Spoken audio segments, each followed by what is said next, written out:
प्यारे मित्रों, आप सभी को हमारे इस चैनल में स्वागत है।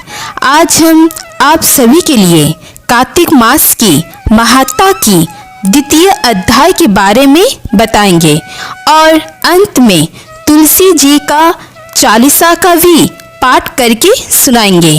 तो चलिए वीडियो शुरू करते हैं। भगवान श्री कृष्ण सत्यभामा से बोले, हे प्रिय, जब गुणवती को राक्षस द्वारा अपने पति एवं पिता के मारे जाने का समाचार मिला तो वो विलाप करने लगी। हा नाथ, हा पिता, मुझको त्याग कर तुम कहाँ चले गए? मैं अकेली स्त्री तुम्हारे बिना अब क्या करूं? अब मेरी भोजन, वस्त्र आदि की व्यवस्था कौन करेगा? घर में प्रेम पूर्वक मेरा पालन पोषण कौन करेगा? मैं कुछ भी नहीं कर सकती। मुझ विधवा की कौन रक्षा करेगा? मैं कहाँ जाऊं? मेरे पास तो अब कोई ठिकाना भी नहीं रहा। इस प्रकार विलाप करते हुए गुणवती चक्कर खाकर धरती पर गिर पड़ी और बेहोश हो गई। बहुत देर बाद जब उसे होश आया तो वो पहले की ही भांति करुण विलाप करते हुए शोक सागर में डूब गई।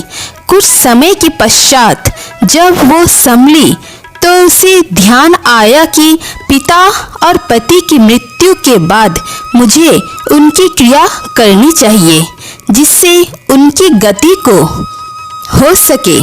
इसीलिए उसने अपने घर का सारा सामान बेच दिया और उससे प्राप्त धन से उसने अपने पिता एवं पति का श्राद्ध आदि कर्म किया। तत्पश्चात वो उसी नगर में रहते हुए आठों पहर भगवान विष्णु की भक्ति करने लगी। उसने मृत्यु पर्यंत तक नियम पूर्वक सभी एकादशियों का व्रत और कार्तिक महीने में उपवास एवं व्रत किए।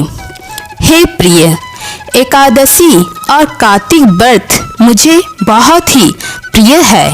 इनसे मुक्ति, भुक्ति, पुत्र तथा संपत्ति प्राप्त होती है। कार्तिक मास में जब तुला राशि पर सूर्य आता है तब ब्रह्म मुहूर्त में उठकर स्नान करने, वो व्रत, वो उपवास करने वाले मनुष्य मुझे बहुत प्रिय है, क्योंकि यदि उन्होंने पाप भी किए हो तो भी स्नान व व्रत के प्रभाव से उन्हें मोक्ष प्राप्त हो जाता है। कार्तिक में स्नान, जागरण, दीपदान तथा तुलसी के पौधे की रक्षा करने वाले मनुष्य साक्षात भगवान विष्णु के समान है। कार्तिक मास में मंदिर में झाड़ू लगाने वाले, स्वस्तिक बनाने वाले तथा भगवान विष्णु की पूजा करने वाले मनुष्य जन्म मरण के चक्कर से छुटकारा पा जाते हैं। ये सुनकर गुणवती भी प्रतिवर्ष श्रद्धा पूर्वक कार्तिक का व्रत और भगवान विष्णु की पूजा करने लगी।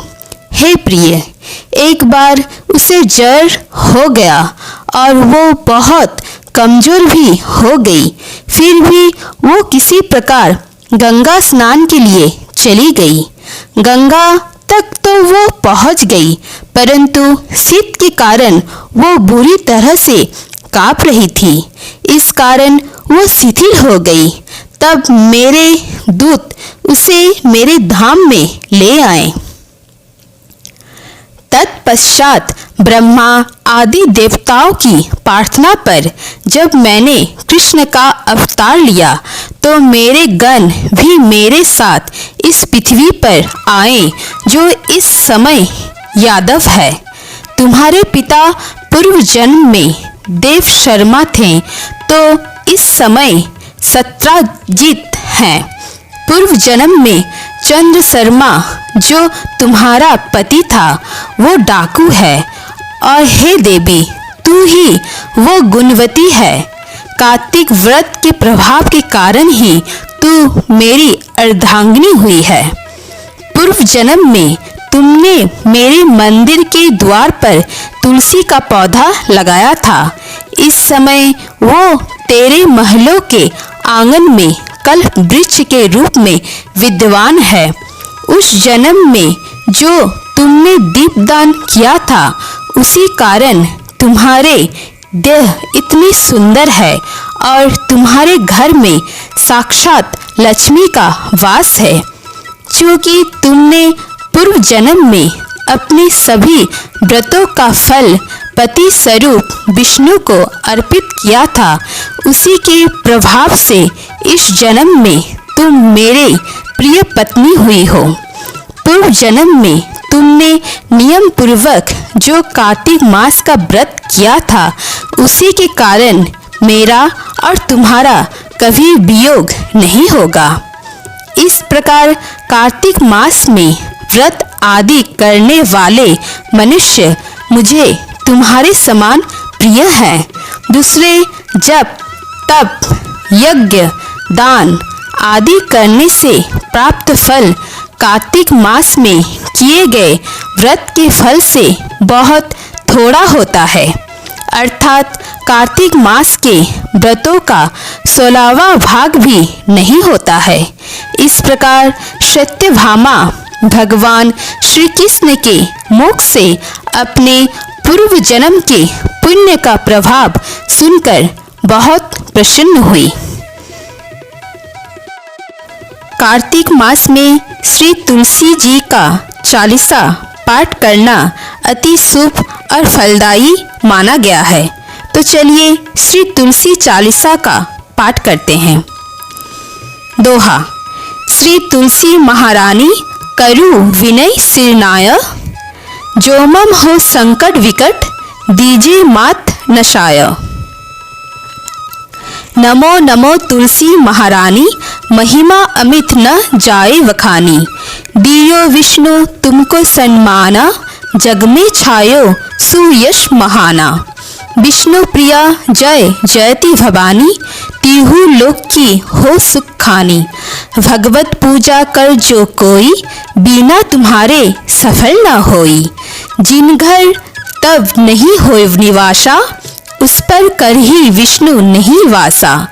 करे सदा जो तब नित सुमेरन, तेहि के काज होय सब पूरन। कार्तिक मास महात्मा तुम्हारा, ताको जानत सब संसारा। तब पूजन जो करे कुमारी, पावे सुंदर वर सुकुमारी। करजो पूजन नित प्रति नारी, सुख संपत्ति से होई सुखारी।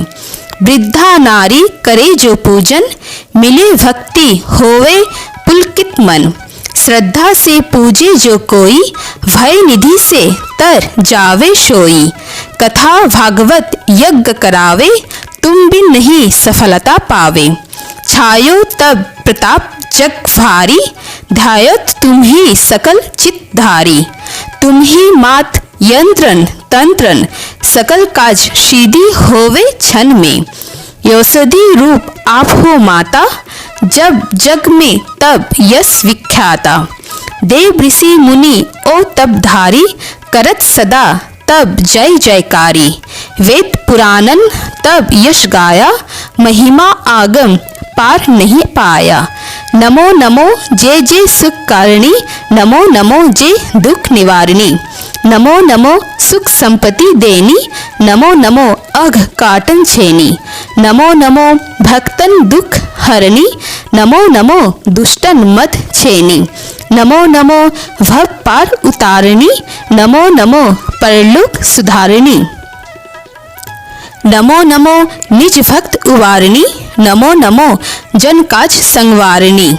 नमो नमो जय कुमति नाशवनी, नमो नमो सुख उपाजवनी।